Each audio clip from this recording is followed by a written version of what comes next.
आरती की उम्र 36 साल थी, लेकिन उसकी अब तक शादी नहीं हुई थी। जो भी रिश्ता देखने आता वो इनकार करके चला जाता। रिश्तेदारों ने बातें शुरू कर दी कि माता पिता ने लड़की की उम्र बढ़ा दी है। लोगों की बातों से तंग आकर माता पिता ने आरती की शादी एक मोटे और भद्दे इंसान से कर दी। शादी के बाद जो भी आरती को खुश देखता वो हैरान रह जाता। एक दिन अचानक जब आरती के घर वाले उसके घर गए तो देखकर हैरान रह गए। आरती का पति आरती के साथ। अरे बहन, बस भी करो, अब बेटी को ब्याह दो। आखिर कब तक इसे घर में बिठाए रखोगी? शीला मौसी, जो आरती के पड़ोस में ही रहती थी, आज उनके घर किसी काम से आई तो आते साथ ही आरती को देखकर उसकी माँ से कहने लगी। उसकी माँ भी जानती थी कि उनकी बेटी की उम्र अब बढ़ रही है, मगर वो बेचारी कुछ कर नहीं सकती थी क्योंकि उनके पास तो कोई अच्छा रिश्ता ही नहीं था। शीला बहन, मैं क्या करूं? कोई रिश्ता आए तो मैं भी ब्याह दूं। ऐसे तो किसी के साथ नहीं भेज सकती। आरती की माँ उदासी के साथ कहने लगी। माँ की उदासी देखकर तो आरती का दिल कट कर रह गया। वो आंगन में खड़ी झाड़ू लगा रही थी। कौशल्या, मैं तो कहती हूँ कि बस लड़की के हाथ पीले कर ही दो, चाहे जैसा भी लड़का मिले, मगर अब बेटी को और घर में मत बिठाओ। देखो, उम्र हो गई है उसकी। शीला मौसी आरती की ओर इशारा करते हुए कहने लगी। आरती को अपना अस्तित्व बुरा लगने लगा था। उसका दिल चाह रहा था कि वो घर से कहीं भाग जाए, इतनी दूर कि जहाँ लोगों के ताने उसे सुनाई न दें। बहन, तुम ही कोई रिश्ता बता दो, मैं तो तैयार हूँ। आरती की माँ सच में ही उसके लिए कोई बहुत परेशान थी। इसी कारण शीला मौसी से रिश्ते का कहने लगी। ठीक है, मैं आज से ही कोई रिश्ता ढूंढने पर लग जाती हूँ। देखना, बहुत जल्द कोई रिश्ता मिल जाएगा, बस फिर तुम देर ना करना। शीला मौसी ये आरती की माँ को सांत्वना देने के साथ साथ उसे देर न करने का भी कह रही थी। वो बेचारी क्यों देर करती, उन्हें तो बस एक अच्छे रिश्ते की प्रतीक्षा थी। उन्होंने तो बस अपनी बेटी का सारा दहेज भी जमा कर रखा था। वो धीरे धीरे ही बेटी के लिए एक एक चीज़ खरीदती आई थी और अब दहेज का सारा सामान घर के एक स्टोर रूम में जमा हो चुका था, मगर अभी तक कोई रिश्ता ना आया था।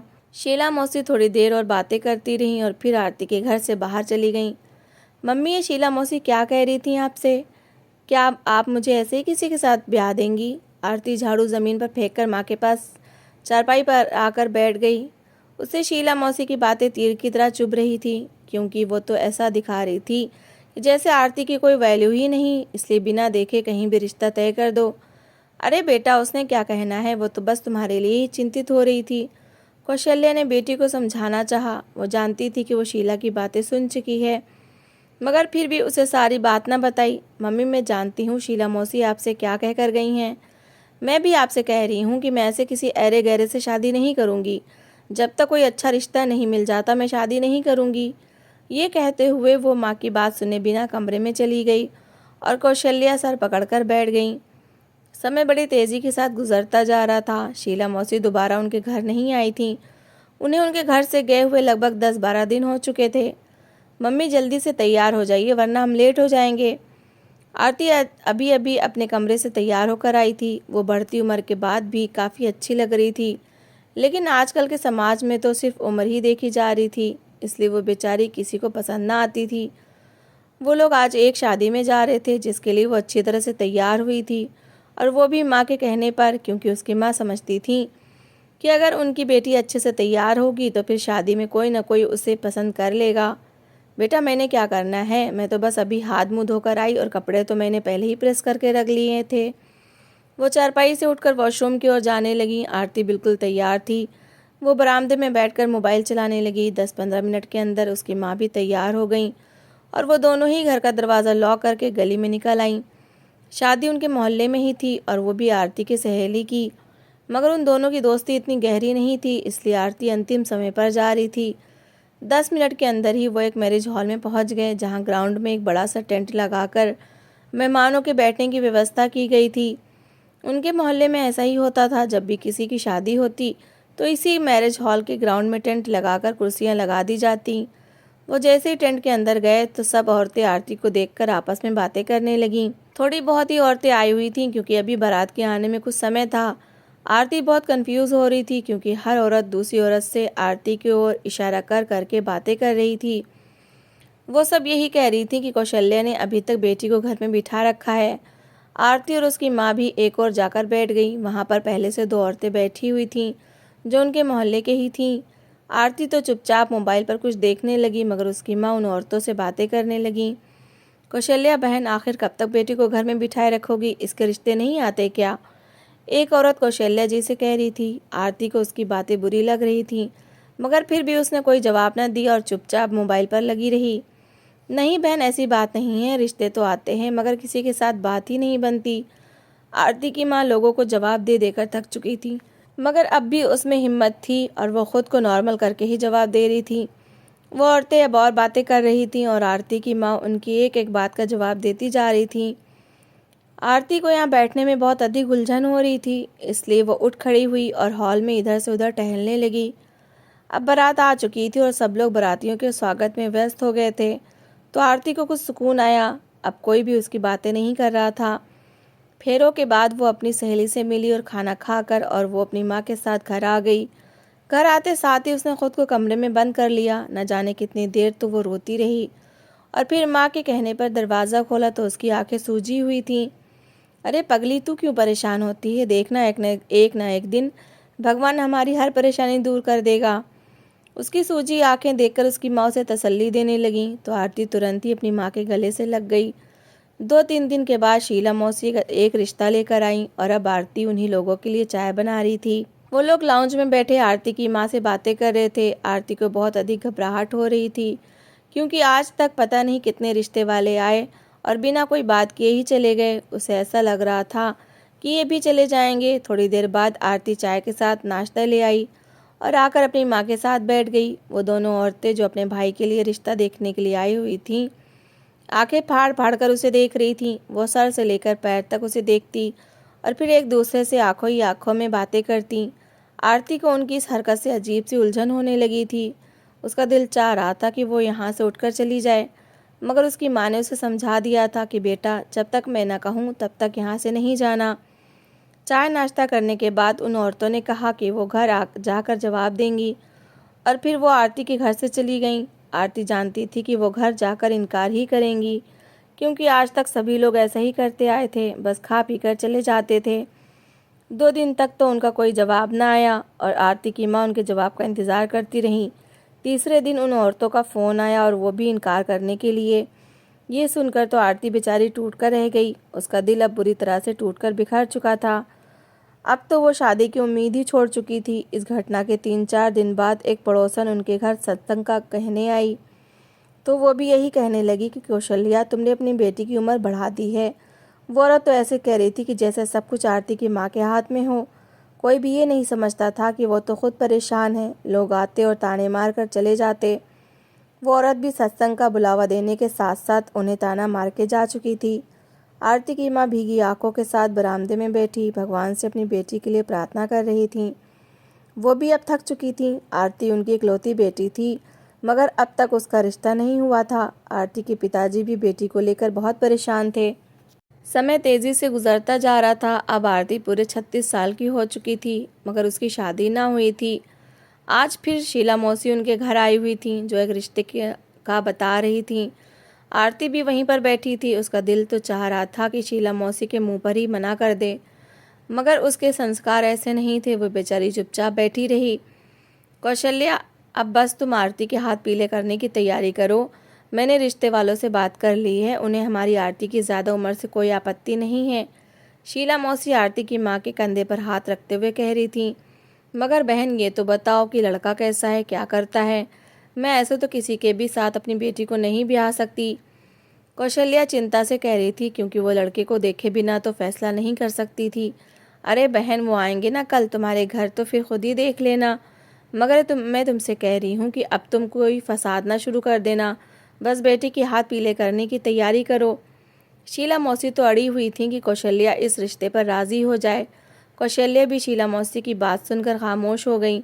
वो दिन भी गुजर गया और कल का दिन भी आ गया। कौशल्या और आरती सुबह से घर के कामों में लगी हुई थीं, क्योंकि जिस दिन भी उनके घर कोई रिश्ते वाले आने वाले होते तो वो सारे घर को चमकाती और नाश्ता भी बनाती। दोपहर कोई रिश्ते वाले आ गए। वो शक्ल से तो खाते पीते परिवार के लगते थे, मगर लड़के को देखकर तो आरती टूट कर रह गई।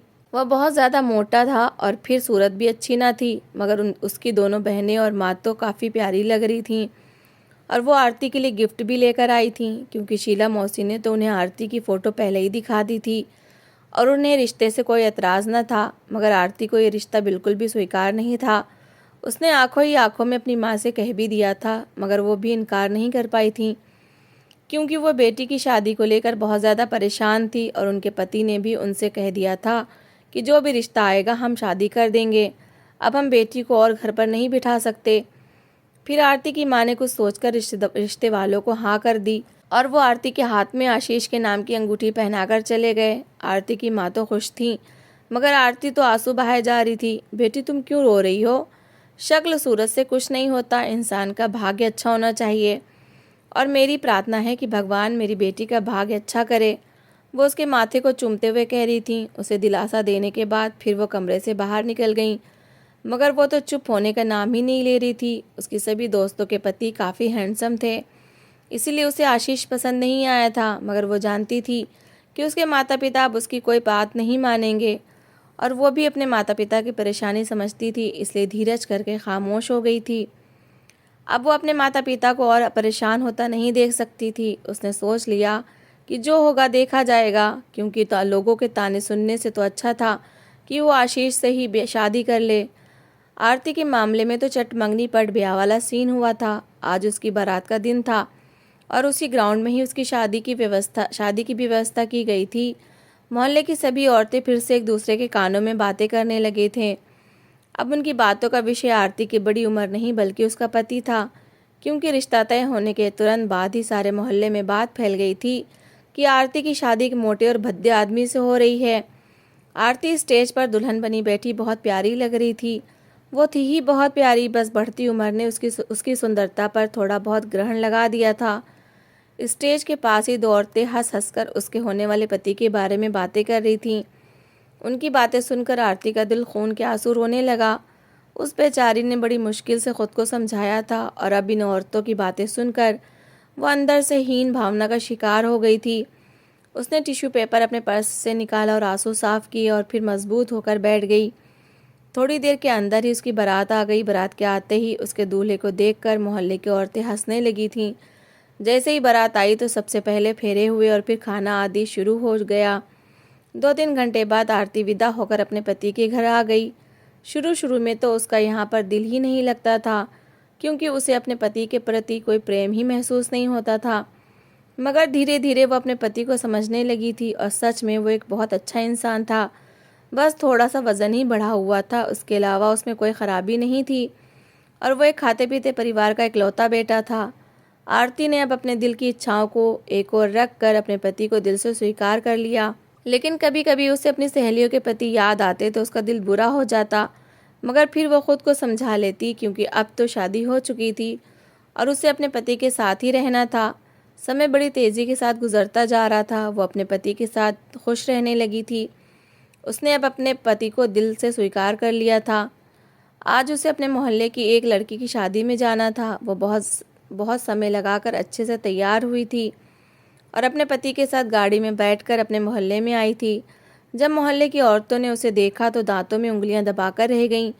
वो पहले से भी ज़्यादा सुंदर लग रही थी और अब तो उसकी बढ़ती उम्र भी नज़र नहीं आ रही थी, क्योंकि उसे अपने पति का प्यार मिल चुका था। और सच ही कहते हैं कि जब किसी औरत को उसके पति का सच्चा प्यार मिल जाता है तो वो अपनी उम्र से कम लगती है और उसकी सुंदरता में भी चार चांद लग जाते हैं। मोहल्ले की औरतें आपस में फिर से बातें करने लगी थीं, मगर इस बार उनकी बातों का विषय आरती की खुशी था। वो हैरान थी कि आखिर वो इतनी ज़्यादा खुश क्यों है, क्योंकि उसका पति उसके साथ ही था और वो अब भी वैसे का वैसा ही मोटा था। मगर आरती बदल चुकी थी, वो बहुत ज़्यादा खुश दिखाई दे रही थी। मोहल्ले की औरतें उसे खुश देख देख कर ईर्ष्या का शिकार हो रही थीं, क्योंकि वो तो समझ रही थी कि वो अपने घर में बिल्कुल भी खुश नहीं होगी, क्योंकि शादी वाले दिन वो उसका रोता चेहरा देख चुकी थी। मगर कोई भी नहीं जानता था कि उसका पति उसके साथ कैसा है, इसलिए सब लोग सोच में पड़ गए थे। जब तक आरती शादी पर रही सब लोग उसे ही देखते रहे। शाम को आरती अपने पति के साथ ही घर वापस आ गई थी। जब से मोहल्ले की औरतों ने आरती को इतना खुश देखा था तो वो तिलमिला कर रह गई थीं। सारे मोहल्ले में आरती की खुशी के चर्चे थे। कोई कहता कि वो खुश रहने का नाटक कर रही है, तो कोई उसकी खुशी को सच समझ रहा था। इस घटना को भी एक सप्ताह गुजर गया। आरती ने अपने घर में एक छोटी सी दावत रखी, जिसमें उसने अपने माता पिता और अपने मोहल्ले की 2-4 सहेलियों को भी खाने पर बुलाया था, जो अपनी माँओं के साथ ही उसके घर पहुंची थीं। मगर वहाँ का दृश्य देखकर तो वो हैरान रह गई। उन्होंने देखा कि आरती का पति किचन में खड़ा उसके साथ मदद करवा रहा है और वो उसके साथ मुस्कुराकर बातें कर रहा है। अब सबको सारी कहानी समझ आ गई थी। उसका पति एक बहुत अच्छा इंसान था, जो घर के कामों में भी अपनी पत्नी की मदद करता था। इसीलिए आरती बहुत ज़्यादा खुश रहने लगी थी और आरती की सहेलियाँ और उनकी माएँ दांतों में उंगलियां दबाए लाउंज में बैठे अंदर का दृश्य देख रही थीं, क्योंकि किचन की खिड़की और दरवाजे दोनों ही खुले हुए थे। उसका पति आरती से भी ज़्यादा काम कर रहा था। ऐसा लग रहा था कि सारा खाना उसने ही तैयार किया हो और फिर वो अपनी पत्नी के साथ मिलकर टेबल पर खाना लगाने लगा। आरती बहुत ज़्यादा खुश दिखाई दे रही थी। उसने लाल रंग की साड़ी पहनी हुई थी और जब उसने अपनी दोस्तों से बताया कि ये साड़ी उसके पति ने उसे गिफ्ट की है, तो वो जल भुन कर रह गई।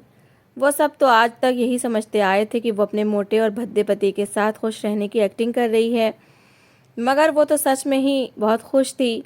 आज ये बात साबित हो चुकी थी कि शक्ल सूरत से कोई फ़र्क नहीं पड़ता। आरती अपने उसी पति के साथ बहुत ज़्यादा खुश थी, जिसे वो पहली नज़र में नापसंद कर चुकी थी, मगर अब वो अपने पति से बहुत प्यार करती थी। सच ही कहते हैं कि जब शादी हो जाए तो भगवान दिल मिला ही देता है, और सच में हर लड़की का ही ये सपना होता है कि उसका पति उसके दिल से इज्जत करे और प्यार करे, और ये सब आरती को मिल चुका था। इसीलिए वो हवाओं में उड़ने लगी थी। आरती को शक्ल सूरत से कोई फ़र्क नहीं पड़ा था और इसीलिए आरती के जीवन में अब बहार आ गई थी। तो दोस्तों, इस कहानी को लेकर आपकी क्या राय है, कमेंट बॉक्स में ज़रूर बताएं। और अगर आपको हमारी आज की कहानी अच्छी लगी हो तो प्लीज़ इसे लाइक ज़रूर करें। अगर आपने अभी तक हमारे चैनल को सब्सक्राइब नहीं किया तो ज़रूर कर लीजिए। तो मिलते हैं ऐसी एक और मोटिवेशनल कहानी के साथ। Thanks for watching.